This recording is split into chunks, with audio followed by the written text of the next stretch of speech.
We have a traitor, he announced, and everyone gasped as what they heard. Someone leaked our secrets to another company. She followed him from behind, crossing her hands over her chest, looking each and every employee skeptically. Tell me, who tried to betray me? This time he shouted, and everyone shuddered in fear, looking at each other. If I'll find my own, the outcome won't be good. He threatened, and just his eyes met yours. Jungkook tilted his head at right. Miss Lee, follow me to my office right now. May I come in, sir? Today you decided to wear the dress he had gifted you. But what's happening? Because he didn't notice it. Because of the commotion in office words. Maybe he doubting you. Jungkook nodded as Vine entered. She noticed Suzy looking somewhat out of place beside the computer. The way Suzy was scrolling through records on the screen made Vine feel uneasy, like a pawn in a game. She hadn't quite grasped yet. Jungkook gestured to the empty chair across his desk, his gaze serious as he studied Vine's reaction. Why are you still standing? Shut the door and sit down. Vine complied, her heart racing as she tried to piece together the situation. You are in charge of the project and you had everything in your hands. Mr. John, do you really think I did it? He shifted in his seat, leaning back, and Susie looked at you. How much did that company offer you? She got up from the seat, strolling towards you, hand crossed. Miss Susie, I have put a lot of efforts in this project, even stays late just to complete it as soon as I can. So why would I do it? She stopped and showed you the computer screen. After checking everything, the clue we got is that details have been shared with your ID. And basically, you know the password of the encrypted file. She stands against the desk near the Jungkook. Do you still have to say anything, Miss Lee? Call everyone to conference room right now. The conference room buzzed with tension as employees gathered for an emergency meeting. Susie, the sharp-witted and ambitious head of the department, took her place at the front of the room, her gaze fixed firmly on Ryan, who stood in the spotlight. Ladies and gentlemen, I have gathered you all here today to finally reveal the traitor among us, the mole who has been leaking out confidential files to our competitors. Susie pauses, glancing at Ryan with a calculated look. Well, Ryan, isn't it interesting how certain things have a way of surfacing? Especially when someone's been, oh, I don't know, playing both sides? Gasps of shock and disbelief rippled through the room. Ryan's face paled, but she held her composure. Miss Susie, I have no idea what you are talking about. Susie circled her prey, her eyes locking onto Ryan's with an unnerving intensity. Oh, really? Because the evidence is quite clear. We have records of confidential files being sent to rival companies, and guess whose computer they were traced back to? Yours, Ryan. Jungkook watches the scene with a conflicted expression but remains silent. Miss Susie, I swear I didn't do it. I would never betray this company. Well, Ryan, actions speak louder than words, and your actions have spoken volumes. She said, mocking you in front of everyone before continuing. A mole in our midst, right under our noses. It's almost poetic, isn't it? Trust no one, they say. Nayan, Ryan's close friend, sat nervously in the corner, unable to bear seeing her friend unfairly vilified. Ryan isn't more Susie. I am. The room fell silent as everyone turned to Nayan in shock, including Ryan, but Susie wore Trump expression on her face with a smirk. Well, it seems that it finally decides to reveal itself. Why, Nayan? Susie actually knows that Vines isn't guilty, and that's why they talk in Jungkook room, that someone Ryan trusts the most has betrayed her first. Ryan was shocked, but Susie asked her to go along with the act if they want to find the real traitor. Ryan looks at her friend with hurt, and Nayan's eyes welled up with tears. Can we not discuss this in front of everyone? He requested to Jungkook, who nodded, and ordered everyone to go outside. I needed the urgent money for my brother's treatment. I did it for him, because he is sick. And I needed the money for his treatment. Mine had nothing to do with it. She finally confessed everything, and Ryan put his hand on her friend's shoulder to comfort her. You should have told me before. We might have tried to do something nigh on me. But this is not right. Ryan broke down, hugging Ryan's waist. You can't help me, Ryan. The amount is huge. How can I ask you when you're staying with Mina and sharing? Crime is crime. Either way, you did it for your brother. But punishment is still. You have to go through losing your job. And we're gonna take strict action against you, she said to Nayan with a stern voice. And Nayan shook her head, apologizing. You're guilty, Nayan. I never thought you'll endanger not only yours, but also Ryan's reputation, considering you both are best friends. But still, we have to take strict action against you. I'm really sorry, Mr. John, and I'm ashamed what I did. But at that time, I only thought about my brother and his well-being. So I accept my faults and whatever the punishment you'll give to me. Ryan looked at her friend in sympathy, knowing that she'll never do that if she is not in urgent need. Though she had break your trust, but she's still your friend who stand up seeing you getting insulted in front of everyone for the sins she has done. Whatever is done can't be changed, and Nayan has accepted her mistake. Can't you at least give her a chance? She has worked with this company for over 5 years with best performances. Can't we just look at that point to consider her? To at least not let her leave her job because her brother is totally depends on her, even her mother. We try to negotiate with Jungkook. Miss Lee, what's happened now can happen again if we let it slide like this, and it can give more opportunities to others. Do the same if we didn't take the strict action against Nayan. I understand your concern, ma'am, but we can use her as opportunity than a threat to our company. How? He moved forward, staring at you. I mean, since she already leaked the information to Exol's corporation, that means they trusted her as their secret mole inside our company, but we can use it against them too. And if Nayan succeeded, we can have from Exol's corporation, since they did the same with us. Don't try to be over smart. Okay, but only if Nayan able to share us the information she shared with Chanwal, and do exactly what I'll tell her. He looks impressed with Ryan's suggestions, but Susie looks still conflicted. Jungkook, we can't do that. It's too risky, and how can you trust Nayan after this? She refused to agree on the idea Ryan suggested. Nayan doesn't have any other option if she have to save her job and clear her image in front of everyone, so she have to do what I said. Plus, I can't let that Chanyeol think he won the game, because it isn't over yet. It's 5 in the evening. Susie, it's your duty to guide Nayan and try to find any secrets which can help us. Only I can trust you with that. Susie nodded in understanding, and he looked at you, but his voice softened, which didn't go unnoticed by Susie. And Miss Lee, please follow me. We have to go to Busan today, since the deal yet not confirmed by Mr. Andrew. And before that, we have to talk with him. I'll give you half an hour to prepare all the important files. Jungkook sat and left the room, followed by Susie, who motioned Nayan to come to her cabin. And before leaving, Nayan thanked you by hugging you tightly. Mr. John, it's already past 9. Do you think it's good to meet Andrew this late? You have been trying to ask this, as the ride was so silent. None of you both uttered any words, but he didn't explain anything to you. Who said we are going to meet Andrew today? What do you mean? We can't meet him this late, but early in the morning. Till now, we have to find a hotel to stay. He said it so casually, while you panicked. Are you afraid, Ryan? That's not it. I have never stayed this far from home all alone. You have me, he interjected, directly looking at you, and you gulped hard. It's not only that, Mr. John. He clicked his tongue when you called him formally. I'm in Jungkook. Mina will be worried about me because she doesn't know about it.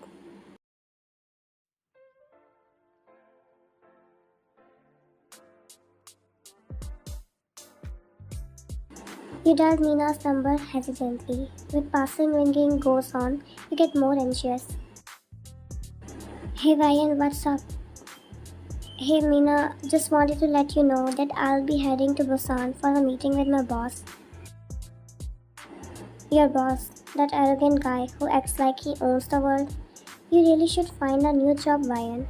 Her voice took on a tone of disbelief. Jungkook's lips twitched into a smirk as he shot a sidelong glance at Ryan, enjoying Mina's unfiltered commentary. But when Ryan looked back at Jungkook, his gaze firmly on the road arched an eyebrow. Mina listened.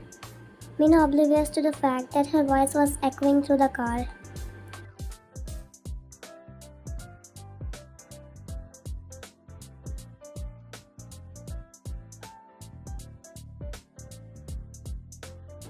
And seriously, Ryan, he's so insensitive. I can't believe you put up with him. You deserve better. Jungkook raised an eyebrow. He tries to cut in, but it's looked like Mina really got fed you, coming home late and letting out her frustration.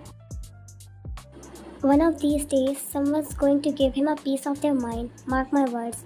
You wanted to cut the call, but Jungkook denied. Your cheeks reddened, and you shot a pleading glance at him. Jungkook snatched the phone from your hand, his expression suddenly serious. Mina, this is Jungkook. Ryan and I are actually on our way to an important business meeting in Busan. It's crucial deal and we have to work late. That's why she'll be staying the night. There was a stunned silence on the other end of the line, followed by a slightly embarrassed cough from Mina.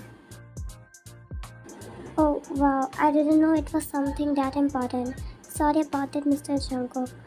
Ryan, take care, okay? Call me when you can. Thank you, Mina. We'll talk later. He returned your phone back, eyes again fixed on the road, while fidgeting in the seat. Jungkook, I'm sorry about that. Mina can be a bit outspoken. Jungkook shrugged, a faint smile tugging at his lips. No worries. People have called me rude plenty of times. It's not new. He continues after the pause. And it's not like I don't know what employers think about me.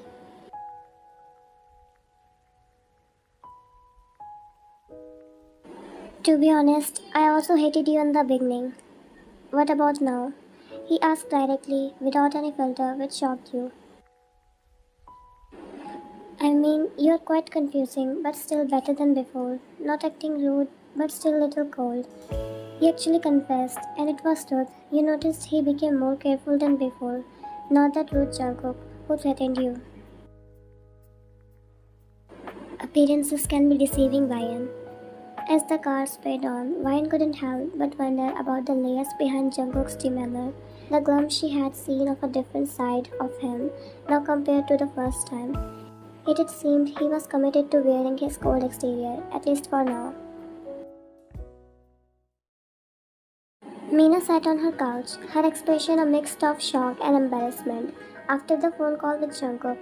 Just as she was lost in thought, the door swung open and Taehyung, her cousin. What's with that face, Mina? Mina sighed, looking up at him. You won't believe what just happened. Ryan's on her way to Busan with that rude boss of hers. Jungkook, seriously, that guy is a piece of work. Mina nodded, still a bit dazed from her conversation with Jungkook. Yeah, I know. I actually talked to him on the phone earlier. You talked to him. What did he say? Well, I didn't realize the call was on speaker, and I basically said all these not so nice things about him. I called him arrogant, insufferable, you name it. Taehyung burst into laughter. No way, and he heard it all. Mina buried her face in her hands. Yes, it was so embarrassing. I thought I was talking to Ryan, not him. Taehyung's laughter subsided as he glanced at Mina with concern. But wait, why are they going to Busan together? Mina shrugged, her mood still dampened by the earlier embarrassment. Some important meeting, I guess. Ryan didn't give me all the details. She was too flustered after I unintentionally insulted Jungkook. Taehyung's protective instincts kicked in, and he frowned. Isn't Jungkook overworking Ryan? He always been like that. I know, right? But when I mentioned that, Ryan just brushed it off. She seemed fine with it. Taehyung's expression turned serious. I don't like this. I have seen how stressed Ryan gets because of that guy. He's going too far. Well, my mood's completely ruined now. Taehyung, can you do me a favor? Bring me some tabaki to cheer me up. Taehyung crossed his arms, pretending to think. Let me think. No. Mina scowled at him. What? Seriously? I'm just kidding. Of course, I'll get you some tabaki, but only if you promise to keep me updated about Ryan, alright? I'm genuinely worried about her being stuck with that guy. Mina rolled her eyes, but a smile tugged at her lips. Yeah, I'll keep you updated. Now get my tabaki. Tabaki oppa. You got it, Mina? Don't worry, I'll make sure you're well fed and informed. As the door closed behind Taehyung, Mina couldn't help but feel a bit better, knowing that Ryan had someone like him watching out for her. The hotel lobby burst with activity as Ryan and Jungkook approached the front desk. The receptionist looked apologetic. I'm sorry, but due to heavy rain, we have unexpected surge in guests. We are fully booked for the night. The only available room has one bed. Vaina widened, feeling a bit awkward at the idea of sharing room with her boss, especially after their usual interactions. She glanced at Jungkook, who seems equally hesitant. Jungkook cleared his throat, trying to appear nonchalant. Well, I guess it can't be helped. We'll take the room. After an awkward silence, Jungkook spoke up. Ryan, you can use my extra clothes. I carry these for emergency meetings in my car. You know, since we didn't have any luggage, so you have to change into them. Ryan looked at the clothes he had placed on the bed, feeling a mix of gratitude and confusion. Jungkook, but how I gonna change into those? Jungkook's lips curved into a small smile. Your clothes get wet because of the rain outside. What's the problem with that? You should thank me, otherwise you have to sleep in your wet clothes. Ryan's cheeks flushed as she picked up the clothes. Thank you then. As you headed to the bathroom, Jungkook's voice stopped you. Oh, and Ryan, you looked cute in the dress. So he actually noticed you wore the dress. But since when he started flirting, as far as you knew, he prefers to stay cold. Seeing his boss' new side, Ryan's heart skipped a beat as she turned to find Jungkook looking at her with a sincere expression. She felt her cheeks heat up as she mumbled a shy thank you before quickly retreating to change. Ryan couldn't help but feel a flutter of nerves. Sharing a room with Jungkook was something she had never expected. As she changed into the new clothes, she couldn't shake off the warmth that his compliment had brought. When she emerged from the bathroom, Jungkook had changed as well, his demeanor a bit more relaxed. The tension between them seemed to have eased slightly with the sound of raining outside, as if the change in scenery had changed something between them. As they settled in the room, Vine found herself stealing glances at Jungkook, noticing that he too seemed different in his unfamiliar setting. You look tiny in that shirt, and wow, no pants. You want to seduce me, Miss Lee?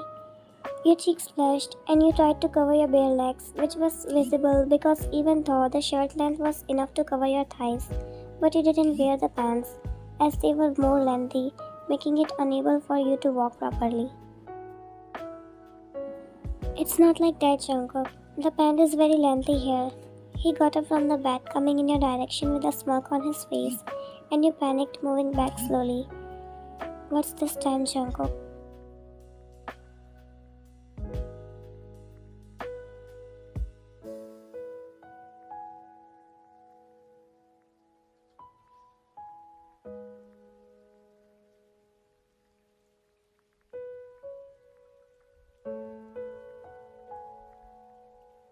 You both fell on the comfy bed, one hand on the left side to put his whole weight on you, while the right hand under your tiny waist, holding you firm in the place. You gulped hard, looking at his handsome face from this close, while he stared at you with a calm face and his dilated pupils, before his eyes shifted to your lips, and he ran his tongue over his lips, before he leans to capture those plump and soft lips. You feel there's a thunderstorm when he starts kissing you gently. No, it's not the thunderstorm outside, but inside your stomach. It's not butterflies, but the whole damn dragon dancing, making your heart burst with delight. He was hovering above you, and your hold get tightened on his arm as he applied more pressure in the kiss, but you didn't reply, still shocked from the action. After a quiet time, when he sensed that you're not gonna reply, he broke the kiss, looking at you with hurt and confusion. Why is my heart beating so fast when I'm with you?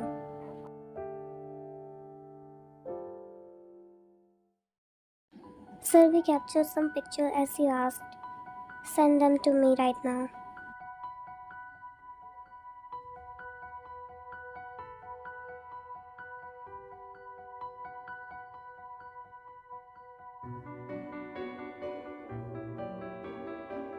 His only motive was to make Jungkook dominant co-leader, like he was at his time, and that's why he looks proud whenever he sees his grandson being like him.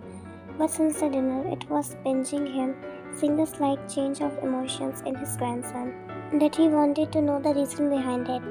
Seeing the picture of his grandson with the girl and the smile Jungkook has on his face confirmed his suspicion, because that's the exactly same smile he saw on Jungkook's face during the dinner meeting. Since the day he's been keeping eye on his every move, he noticed that his grandson has a soft side for one of his employees, and after digging deep, he got to know about Vian. He tried to frame Vian by proving her as the mole, knowing how much his grandson hated. So he really asked for Nayan's help through Chanyeol, because for him losing a deal is nothing than losing his grandson. Jungkook's grandfather is a still powerful figure in the business industry, and he contacted Chanyeol by giving him the promise that the deal will be in his favor. He just had to take Nayan, Vian's friend, in his confidence because he planned everything. No, Nayan needed money. Everything was perfect, but Nayan accepting her fault. He never had a backup plan for it. I have brought up him to being the successor of a reputation and family lineage, not to be a lover boy for some cheap girl. He said with a calm face. The vibration and emotion on his face was far being calm because of those red eyes. No one can snatch Jungkook, not petty girl like you, and you have to pay for being the roadblock for the path I had set for my grandson. He looks at the document as he ordered to bring the information about the girl. Levi, and you have to pay for it.